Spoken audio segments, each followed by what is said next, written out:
Hello दोस्तों, यह है स्टॉक मार्केट पैराडाइज। आज हम आईपीओ का रिव्यू करने वाले हैं। टार्सन्स प्रोडक्ट आईपीओ का रिव्यू करेंगे।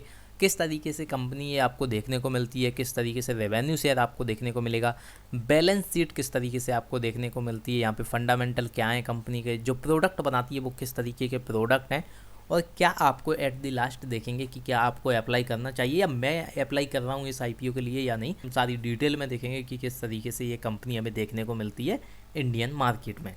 तो पहले तो आप समझिए कि जो प्रोडक्ट हैं टायसन्स के, जो प्रोडक्ट हैं वो किस में यूज किए जाते हैं। देखिए, जो टायसन्स के प्रोडक्ट हैं वो आपको हॉस्पिटल्स में, यहाँ पे एकेडमिक इंस्टीट्यूट में, और आप देखेंगे कि जहाँ पे भी आप लैब देखेंगे, जहाँ पे केमिस्ट्री की, फिजिक्स की या तो कोई भी रिसर्च हो रही है, जहाँ पे लैब देखने को मिलेगी आपको, वहाँ पे टायसन्स के प्रोडक्ट देखने को मिलेंगे।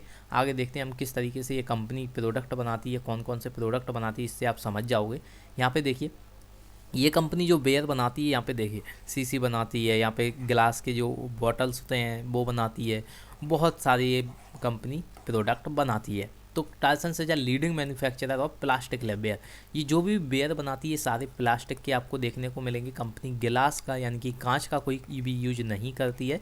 कांच यहाँ पे कंपनी काम नहीं करती कांच का, क्योंकि इनका मानना है कि जो प्लास्टिक के वेयर हैं वो ईजी टू यूज होते हैं, हैंडलिंग में बहुत आसान होते हैं, और यहाँ पे ये रीयूजेबल भी होते हैं, यानी कि आप इन्हें रीयूजेबल भी बना सकते हैं और रिसाइकल भी इन्हें कर सकते हैं।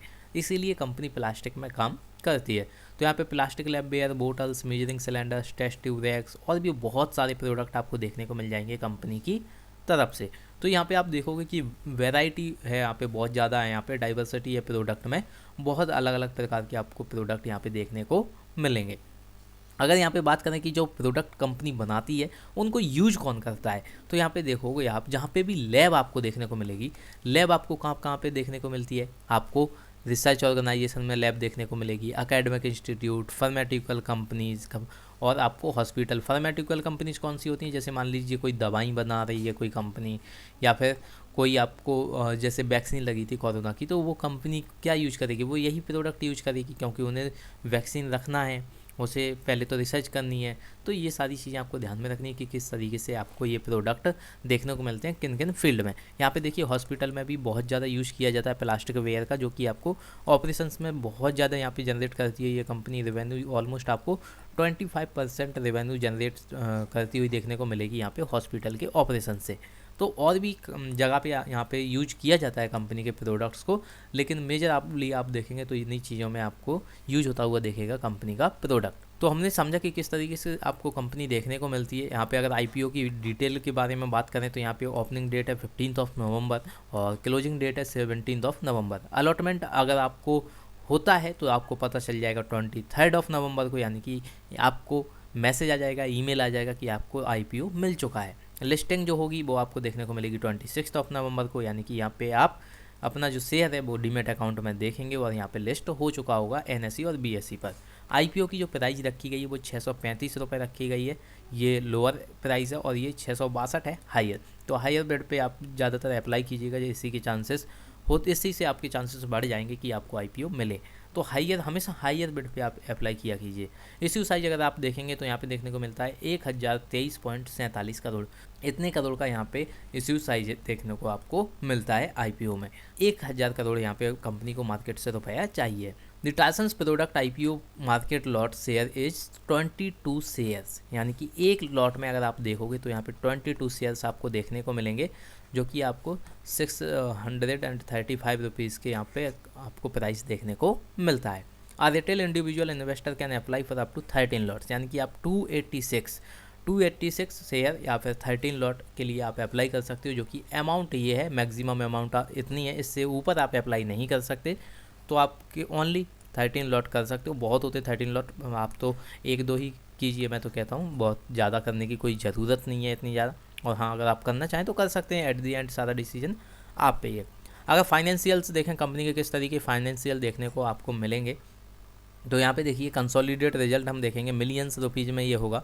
31 मार्च 2021 का यहाँ पे अगर रिजल्ट देखें तो देखिए टोटल जो एसेट थे कंपनी के पास 2960 मिलियन रुपीज़ में देखने को आपको मिलेंगे, और टोटल रेवेन्यू जो था वो आपको 2343 यानी 2343 मिलियन रुपीज़ में आपको देखने को मिलता है। आफ्टर टैक्स वगैरह हटाकर सारा एक्सक्लूसिवली अगर आप देखें तो यहाँ पे प्रॉफिट आपको देखने को मिलेगा 689 मिलियन रुपीज़ में। बहुत अच्छा है, कंपनी बहुत अच्छा प्रॉफिट बनाती है, ईयर ऑन ईयर ये कंपनी प्रॉफिट में ही रहती है, कभी भी लॉस में नहीं जाती, और यही चीज़ अच्छी है कंपनी के पास, क्योंकि ये लॉस कम करती है और ना के बराबर ही।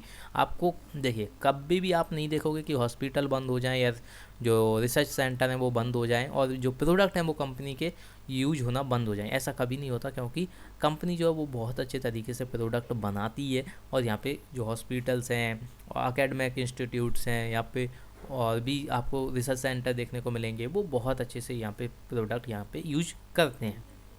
फाइनेंशियल्स ऑफ टार्सन्स प्रोडक्ट अगर देखें तो ये भी रिजल्ट आपको देखने को मिलेगा 30 जून 2021 का मिलियन रुपीज़ में आपको देखने को मिलेगा 3648 मिलियन रुपीज़ का आपको टोटल एसेट देखने को मिलेंगे। 711 का यहाँ पे टोटल रेवेन्यू आपको देखने को मिलेगा, और प्रॉफिट आफ्टर टैक्स यानी कि टैक्स वगैरह सब देकर अगर यहाँ पे देखें तो 248 यहाँ पे मिलियन रुपीज़ में आपको प्रॉफिट देखने को मिलता है कंपनी का। तो कंपनी देखिए अच्छे से परफॉर्म करती है, आपको पहले भी प्रॉफिट देखने को मिला, अब भी प्रॉफिट देखने को मिला, बहुत अच्छे तरीके से कंपनी काम करती है, ईयर ऑन ईयर बेसिस ये हम कंपनी प्रॉफिट में ही रहती है। अगर यहाँ पे देखें कि किस तरीके से कंपनी हमें फ्यूचर में ग्रोथ करती हुई देखने को मिलेगी, तो देखिए ये रिसर्च की गई है कि ग्लास वेयर जो थे उनको हटाकर अब प्लास्टिक वेयर लाया जा रहा है, क्योंकि इसके बहुत ज़्यादा यूज होते हैं, ये ईजी टू यूज होता है, कोई भी यूज कर सकता है, आपको बहुत सावधानी से काम नहीं करना होता। देखिए जल्दी जल्दी आप कब काम कर पाते हो लैब में, जब आपको पता हो कि जो आपका वेसल है या वेयर है वो आसानी से टूटने नहीं वाला, उससे कोई प्रॉब्लम नहीं होने वाली, तो आप उसी तरीके से काम करते हो। ये यहाँ पे बहुत ज़्यादा दिक्कत आती थी, गिलास में टूट जाते थे ये, और भी बहुत सारी चीज़ें होती थी, ईजी टू हैंडल नहीं चाहिए, बहुत ज़्यादा यहाँ पे ध्यान देना पड़ता था इन पे। लेकिन अब क्या है, प्लास्टिक की आने की वजह से यहाँ पे बहुत ही कम यहाँ पे टाइम लगता है, क्योंकि ईजी टू यूज है, हैंडलिंग में अच्छे हैं, रीयूजेबल हैं ये, तो बहुत सारे यहाँ पे फ़ायदे देखने को मिलते हैं प्लास्टिक वेयर के। इसलिए आप देखो कि जो प्लास्टिक हैं वो रैपिडली डिस्प्लेस कर रहे हैं गिलास को, और अराउंड दी वर्ल्ड ये आपको देखने को मिलेंगे, ऐसा नहीं कि इंडिया में ही आपको देखने को मिल रहा है। और जो प्रोडक्ट की डिमांड है वो राइज और होने वाली है, क्योंकि इसी की तरफ अब रुख मोड़ेंगे हॉस्पिटल्स, एकेडमिक इंस्टीट्यूट, क्योंकि ये वेसल्स आपको अच्छे से देखने को मिलते हैं, और इसी वजह से अगर यहाँ पे डिमांड बढ़ेगी तो यहाँ पे अर्निंग भी कंपनी की बढ़ेगी, अर्निंग बढ़ेगी तो यहाँ पे आपको प्रॉफिट होगा। आईपीओ से जो मनी रेज की जाएगी उसका यूज कहाँ पे किया जाएगा, तो यहाँ पे देखिए आप रीपेमेंट ऑफ डेब्ट्स यानी कि जो भी उधारी ये बोरोइंग जो है उसको ख़त्म करने के लिए किया जाएगा, और to establish new manufacturing plant in Panchla, West Bengal में एक नया मैन्युफैक्चरिंग प्लांट यहाँ पे लगाया जाएगा, उसके लिए यहाँ पे मनी ली जा रही है, और फॉर जनरल पर्पज़ यानी कि अदर यूजेज के लिए भी यहाँ पे कंपनी रुपया उठा रही है मार्केट से। तो ये चीज़ें आपको देखने को मिलती हैं इस आईपीओ में। कंपनी आपको फंडामेंटली बहुत ज़्यादा स्ट्रॉन्ग देखने को मिलती है, बहुत अच्छे से परफॉर्म कर रही है, ईयर ऑन ईयर अगर आप देखोगे तो यहाँ पे कंपनी प्रॉफिट में ही आपको देखने को मिलेगी। तो ये चीज़ें बहुत अच्छी हैं कंपनी के पास। अब मेन क्वेश्चन ये आ जाता है कि कंपनी लॉन्ग रन में क्या प्रॉफिट करेगी, तो यस लॉन्ग रन में ये कंपनी ऊपर ही जाएगी, प्रॉफिट में ही रहेगी। और क्या आपको इस आईपीओ के लिए अप्लाई करना चाहिए, देखिए ये डिसीजन आपके ऊपर है, लेकिन हाँ मैं आईपीओ के लिए अप्लाई कर रहा हूँ। Yes, I am applying for this IPO because this company has much potential in this field. यहाँ पे कंपनी बहुत आगे जा सकती है, क्योंकि आज भी आप देखोगे कि बहुत सारे रिसर्च जो इंस्टीट्यूट हैं उनमें आपको ग्लास वेयर यूज होते हुए देखने को मिल रहे हैं, और ऐसी कंपनी आपको बहुत ही कम देखने को मिलती हैं।